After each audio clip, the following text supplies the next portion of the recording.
Many fans believe that these are the first solo albums by the Beatles. Now, of course, if you were to ask me, these do count as the beginning of their solo journey. But by 1969, the main songwriting force of the Beatles had already released some sorts of solo albums. The first and probably the most boring one would be the soundtrack for the film The Family Way, composed by Paul McCartney and arranged by George Martin. Although some sources claim that McCartney only composed a brief piano piece that George Martin then expanded into 24 minutes of music, it was still the first time a Beatle worked on any project outside the band.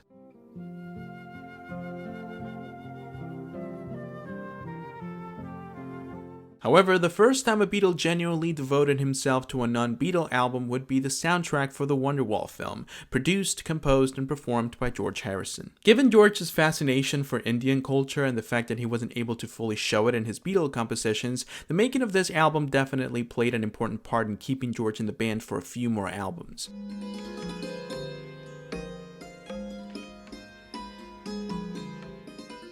But by far the most notable release by any Beatle while the band was still together was the infamous Unfinished Music Trilogy, known all over the world for exposing John's peace. The avant-garde work he made with his soon-to-be wife Yoko became one of his most hated albums, and one of the main reasons critics were falling out of love with Lennon around the time.